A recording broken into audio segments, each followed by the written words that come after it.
Modern antivirus software is no longer just a simple virus scanner, relying on known signatures. Today's antiviruses acts more like a multi-layered security guard using a mix of techniques like signature matching for known malware, heuristic analysis of suspicious behaviors, and even AI-based models. For example, a basic scan might compare files against a database of malware signatures, which are like a digital fingerprint of known viruses.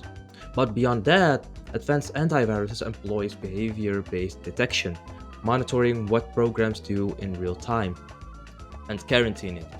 If an unfamiliar program suddenly tries to modify system files or encrypt your documents, a good antivirus will yell, "Oh no, who goes there?" and they will quarantine it. Many suites also run suspicious files in sandboxed environments, which are isolated virtual spaces, to see if they misbehave before letting them loose on your actual system. Also, machine learning models further help by recognizing patterns from millions of malware samples, which improves the odds of catching brand new zero-day threats that don't match any known signature. So basically, in short, your 2025 antivirus is a combination of a detective looking for clues of bad code and a bouncer blocking anything that acts fishy, all happening behind the scenes in milliseconds. Also, modern antiviruses doesn't just sit around waiting for you to run a scan. It provides real-time protection. That means it's constantly watching for threats in web traffic, email attachments, and running processes. So most antivirus programs today bundle extra safety features too, effectively becoming security suites.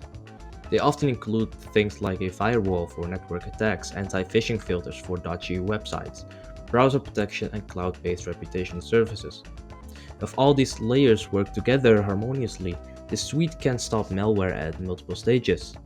For example, blocking a malicious website before you even download that sketchy file, or catching the file on access if it hits your drive. And if worst comes to worst and something manages to slip by initially, the traditional signature scans are still there as a safety net to detect and remove malware after the fact. Essentially, modern antiviruses are a Swiss army knife of threat detection, signatures, heuristics, behavior blockers, cloud AI, plus a dose of marketing buzzwords like next gen and machine learning for good measure. But hold on a minute. Now, fancy techniques are great on paper, but how well do antivirus actually protect against real cyber threats in 2025? The good news is that against known malware and garden variety viruses, most reputable AV products are very effective. Independent tests show many top antivirus programs consistently block 95 to 100% of prevalent known malware in real world scenarios. In a 2025 real world protection test with hundreds of live samples, products like Bitdefender, Norton, and others stopped over 99% of threats. And even Microsoft's built-in Defender was in the top tier with 99.1% blocked. In fact, when fully updated, Windows Defender has gotten perfect protection scores in recent AV test evaluations alongside big name paid suites. So for everyday old malware, antiviruses are catching almost everything that gets thrown at them. But there's always a but in cybersecurity. The bad news is that cybercriminals have evolved and some attack types still give antivirus programs a run for their money. Take ransomware for example. Many AV suites now include dedicated anti-ransomware behavior guards to spot encryption activity and hold it. These do these do prevent a lot of file encrypting disasters. Yet sophisticated ransomware groups have found ways around some protections. For instance, one 2025 report detailed how the Medusa ransomware gang used a malicious driver to literally kill the antivirus processes and endpoint defenses on a victim's system by exploiting a vulnerable signed driver. This is a tactic called BYOVD, bring your own vulnerable driver. They disabled the very tools meant to stop them. It's like the thief poisoned the guard dog before robbing the house. If I have to give a simple example, like you can compare it to. So no antivirus can protect you when it's been knocked out unconscious. Phishing attacks and social engineering are another arena where traditional antivirus alone isn't a silver bullet. If you click a malicious link and willingly enter your password on a fake site, no antivirus can undo that human mistake, though some suites try to flag known phishing sites. Likewise, fouless malware that lurks in memory or abuses legitimate system tools like PowerShell scripts, etc., can evade detection since there's often no obvious file for the AV to scan. And a lot of modern AV engines do watch for telltale behaviors like, say, code injection into other processes and catch many faultless attacks. In fact, cybersecurity researchers have noted a high percentage of faultless or in memory attacks succeed in evading traditional antivirus in their initial stages. Attackers also deploy zero-day exploits, novel attacks that antivirus databases don't recognize. In here, behavior-based and heuristic defenses are our only hope, and they are a bit of a cat and mouse game. A clever new exploit may slip through until it's identified and AV vendors rush out an update. In summary, antivirus software in 2025 is highly useful and effective for the baseline threats, and it can dramatically reduce risk from everyday attacks. It's the net that catches the hundreds of thousands of known bad things circulating each day. But for cutting edge threats like targeted attacks, new zero days, cunning phishing lures, and foulest exploits, AV is just one layer of defense. It often reacts after something novel has appeared. That's why security experts stress that antivirus is necessary but not sufficient. You still need smart browsing habits and perhaps additional tools for a full defense in depth. Even the best antivirus can patch the human factor, for example being tricked by a well-crafted phishing mail, and human error remains the leading cause of breaches. Think of antivirus as your security guard, being excellent at catching the known bad guys, pretty decent at spotting shady behavior, but not able to foresee every new con or stop a determined thief who finds a clever disguise. Antivirus software has been around for decades, so naturally a lot of mythology has built up around it. So let's play Mythbusters for a moment and tackle some of the common misconceptions. The first myth is that a firewall is all the protection you need. Well, a firewall is like a bouncer checking IDs at the door. It controls network traffic, but it won't stop a virus inside your system. Firewalls can block hackers from directly accessing your PC, but they won't catch that malware infected attachment you just downloaded.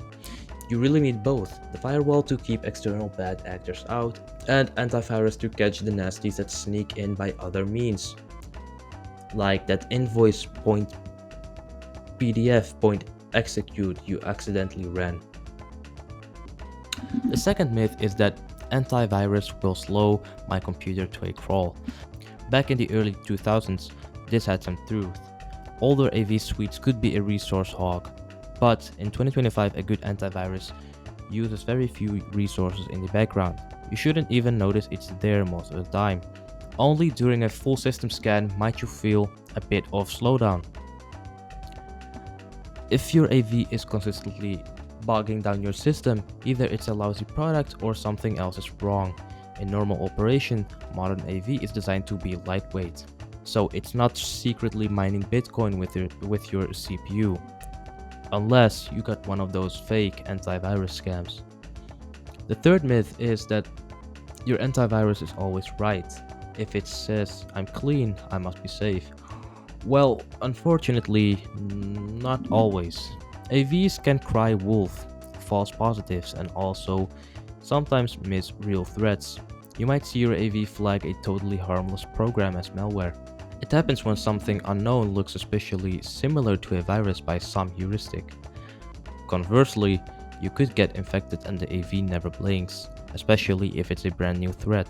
Antiviruses are a crucial safety net, but it's not omniscient. So, if you truly suspect something is wrong with your PC, but the AV says all clear, you might still investigate further or get a second opinion scan. The myth 4 is I use a VPN so I don't need antivirus. A VPN encrypts your internet traffic and can hide your IP, which is great for privacy, but it does not stop malware at all. Downloading an infected file over a VPN is just downloading an infected file in a very secretive way.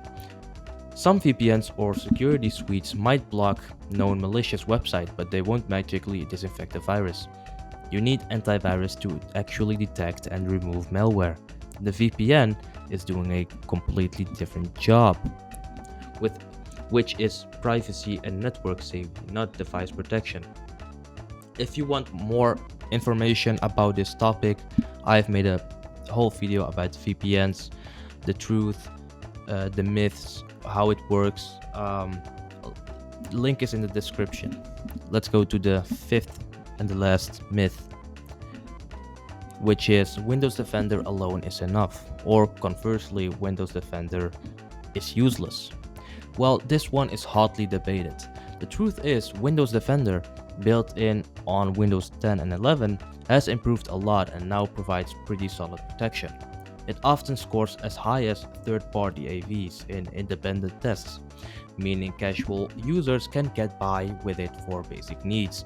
However, some argued it still has holes. For example, third-party labs or vendors claim the vendor isn't as quick to add the very latest threats to its database as dedicated AV companies do. It also lacks some of the bonus features that paid suites offer. For example, no bundled VPN, password manager, etc. For many people, Defender is enough, but it's not a 100% blanket assurance. Savvy users know to keep it updated and might layer additional tools if they're high risk. So don't let anyone tell you that Microsoft's AV is totally worthless. That's outdated info. But also don't assume it catches everything under the sun. So now I want to dig into some hard data to separate hype from reality. Security labs like AV Test and AV Comparatives regularly evaluate antivirus software against large collections of malware and real-world attack scenarios. The results give us a good idea of how products perform under controlled conditions. So, the recent AV test results of 2024-2025 for Windows security products show that many antivirus programs, both paid and free, are nailing a perfect 100% detection rate on known prevalent malware and very high 99% plus on new zero-day malware in tests. In June 2025, for example, AV Test certified Windows Defender, Kaspersky, McAfee, Avast, Bitdefender, and other as top products with maximum scores in protection, performance, and usability, meaning they blocked all the test malware, didn't slow down the system excessively, and didn't cause false alarms in normal use. It's common now to see a dozen products all getting the top score in such lab tests, which suggests the industry as a whole has gotten very effective at known threat detection. It also suggests everyone might be copying each other's homework a bit. Many products actually use the same underlying scan engines. For example, multiple vendors license Bitdefender's engine under the hood. Similarly, AV Comparatives' ongoing real-world protection test for 2025 has shown protection rates north of 99% for most well-known AV suites. In the February until May 2025 round, about a third of tested products had 0 missed infections out of 423 test cases. And the worst product still managed a 94% protection rate. In plain English, these programs are extremely good at catching known malware thrown at a standard Windows PC, and even the worst one blocked 19 out of 20 threats in the test set. That's a lot of foiled attacks. One thing to note in these tests is the role of false positives. A product that blocks 99.7% of malware, but also erroneously quarantines healthier apps is not ideal. Labs measure usability by counting false alarms. In recent results, false positive rates are generally low for most top AVs, but there are differences. For example, in that AV Comparatives test, Avast and AVG had to be slightly downgraded in awards because they had a few more false positives than others, despite their high protection rate.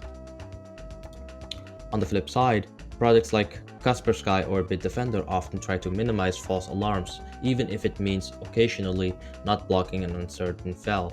As a user, you might prefer an AV that's a little less paranoid so it doesn't annoy you. Or you might want it to block everything and err on the side of caution. It's a trade off. To sum up the numbers, lab tests give us confidence that antivirus software does a very good job against the bulk of malware circulating out there, often stopping 99% of it. There are diminishing returns in chasing that last 1%, and realistically, there will always be a few threats that sneak through or require user villain. There are diminishing returns in chasing that one last percent, and realistically, there will always be a few threats that sneak through or require user vigilance. No security measure can catch everything, and no vendor can honestly guarantee 100% protection. Many, many explicitly admit this. No software in the world can make you immune, as one security company put it. But for the vast majority of run-of-the-mill viruses, trojans, and other bad code, your antivirus is a superstar defender. Just don't let those glowing 100% lab scores lure you into complacency. So keep your software updated, practice caution online, and remember that a 0.1% chance of a nasty getting through is not zero. If you have stayed until the end, thank you so much for watching. I really appreciate you taking the time to watch this video. If you like more of this type of content, uh, please subscribe, uh, leave a comment behind, and like this video. It will really help the algorithm, and thank you so much. There's a lot to cover. Well, I did research this topic. There was a lot of points to cover, but it would only make this video really long. So if there are enough likes and comments, I will maybe make a part 2 about this topic. And in case I don't see you, good evening, good afternoon, and good night. Bye bye.